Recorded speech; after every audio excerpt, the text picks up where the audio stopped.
জীৱনত দুই ধৰণৰ মানুহে বহুত কষ্ট দিয়ে। যাৰ সৈতে প্ৰেম নাথাকে কিন্তু তেওঁৰ সৈতে থাকিব লগা হয়, যাৰ সৈতে জোখতকৈ বেছি প্ৰেম থাকে কিন্তু তেওঁৰ অবিহনে থাকিব লগা হয়। আটাইতকৈ বেছি দুখীয়া তেওঁলোক হয় যাৰ সুখ আনৰ মঞ্জুৰিৰ ওপৰত নিৰ্ভৰ কৰে। কাৰোবাৰ বাবে ইমানো তললৈ নামি নাযাব যে যাৰ বাবে আপুনি নামে তেওঁ আপোনাক উঠাবলৈকো মানা কৰে। দুখীয়া হৈ থাকিলে কোনেও গুৰুত্ব নিদিয়ে। কষ্ট কৰিব, সকলোৱে হাঁহিব, কিন্তু যেতিয়াই সফল হৈ যাব তেতিয়া সকলোৱে জ্বলিব। অকলে থাকিলে আপুনি ইমান দুখী নহ'ব যিমান আপুনি বেয়া মানুহ এজনৰ লগত থাকিলে হ'ব। ভুল কৰি নিজকে শুদ্ধ দেখুওৱা ইমান কঠিন নহয় যিমান কঠিন শুদ্ধ হৈ নিজকে শুদ্ধ প্ৰতিপন্ন কৰা।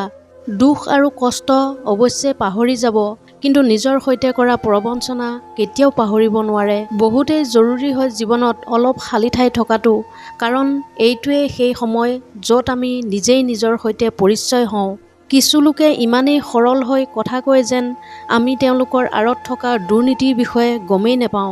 ভুল কৰক সেইটো যিটো সকলোৰে হয়, কিন্তু কেতিয়াও আনৰ লগত বেয়া নকৰিব। ইমানো চুপচাপ নাথাকিব যে আপোনাক প্ৰতিটো কথাতে চুপ কৰি দিয়ে। কোনোবাই এৰি গ'লে চিন্তা নকৰিব, বেয়া মানুহ যাব লগা হয়েই, যাতে আপোনাৰ জীৱনলৈ ভাল মানুহৰ আগমন হয়। কালি আইনা আছিল, সকলোৱে চাই চাই যায়। আজি ভাঙি গ'ল, সকলোৱে বাছি বাছি যায়। এইটো সময়ৰ কথা, সকলোৰে দিন আহে। যদি সুখী জীৱন জীয়াবলৈ বিচাৰে তেন্তে আনৰ কথা অন্তৰত ল'বলৈ এৰি দিয়ক। বিশ্বাসঘাতক বন্ধু আৰু ছাঁৰ মাজত কোনো পাৰ্থক্য নাই। দুয়োটাই পোহৰত আপোনাৰ লগত থাকে কিন্তু আন্ধাৰত গায়ব হৈ যায়। অপমানৰ প্ৰতিশোধ কাজিয়া কৰি নহয়, তাৰ পৰিৱৰ্তে সন্মুখৰ ব্যক্তিজনতকৈ বেছি সফল হৈ লোৱা যায়। সময় থাকোঁতেই মানুহক গুৰুত্ব দিয়ক, কাৰণ সময় পুনৰ পাব, কিন্তু সেই মানুহক কেতিয়াও পুনৰ নাপাব। জীৱনত কোনো শ্বৰ্টকাট নাই। সফলতা তেতিয়াই পোৱা যায় যেতিয়া আমি প্ৰতিদিনেই অলপ অলপকৈ আগবাঢ়ি থাকোঁ। জীৱনত যদি আগবাঢ়িব বিচাৰে তেন্তে কেতিয়াও আনৰ ওপৰত নিৰ্ভৰ নকৰিব। লক্ষ্য স্থানত উপনীত তেওঁলোকেই হয় যিয়ে নিজৰ ভৰিত থিয় দি থাকে। এবাৰ ভাঙি পৰাটো প্ৰয়োজনীয় জীৱনত নতুন পদ্ধতিৰে পুনৰ উজ্বলি উঠিবলৈ। ইমানো দেৰি নকৰিব যে সপোন কেৱল সপোনেই হৈ ৰয় আৰু গোটেই জীৱন উকলি যায়। আনৰ ওপৰত নিৰ্ভৰ কৰা মানুহ কেতিয়াও সুখী হ'ব নোৱাৰে। সেয়েহে এইটোৰ যোগ্য হওক যাতে নিজৰ প্ৰয়োজন আৰু ইচ্ছাবোৰ নিজেই পূৰণ কৰিব পাৰে। সময়ৰ সৈতে সকলোৱে সলনি হয়। ভুল তেওঁৰ নহয় যি সলনি হৈ গ'ল, ভুল তেওঁৰহে যিয়ে আগৰ দৰে থাকি গ'ল। যিয়েই আপোনাক বুজি পায় আৰু সময়ত বুজিবও পাৰে, তেওঁতকৈ ভাল জীৱনসংগী আৰু কোনো হ'ব নোৱাৰে। যিজন মানুহে নিয়ম বান্ধি আজিৰ কাম আজিয়েই কৰে, চাব তেওঁৱেই এদিন গোটেই পৃথিৱীত ৰাজত্ব কৰিব। আজিকালি মানুহে অন্তৰৰ পৰা দিয়া সন্মানৰ পৰা সুখী নহয়, তাৰ পৰিৱৰ্তে ওপৰতে প্ৰশংসা কৰা মানুহৰ পৰাহে গৌৰৱ অনুভৱ কৰে।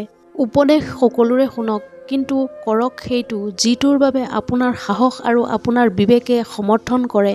ভাগ্যৰ ওপৰতে নহয়, তাৰ পৰিৱৰ্তে প্ৰচুৰ কষ্টৰ ওপৰত বিশ্বাস ৰাখক। দেখিব এদিন নিশ্চয় সফল হ'ব। সম্ভৱ আৰু অসম্ভৱৰ মাজৰ দূৰত্ব ব্যক্তিত্বৰ চিন্তাধাৰা আৰু কৰ্মৰ ওপৰত নিৰ্ভৰ কৰে। প্ৰায় আঘাত সেইসকলেই দি যায় যিয়ে প্ৰথমতে বৰ মৰম দেখুৱায়। যদি কেতিয়াবা জীৱনত এনেকুৱা হয় যে কোনোবাই আপোনাৰ নামত বদনাম উলিয়ায়, তেন্তে সেই বদনামৰ ভয় নকৰিব, কাৰণ বদনামৰ ধোঁৱা তাৰ পৰাই উৰে য'ত আপোনাৰ নামৰ জুই জ্বলি থাকে। জিকাৰ পিছততো সমগ্ৰ পৃথিৱীয়ে সাৱটি লয়, কিন্তু যিয়েই হাৰি যোৱাৰ পিছতো সাৱটি লয় কেৱল সেইসকলেহে আপোন হয়।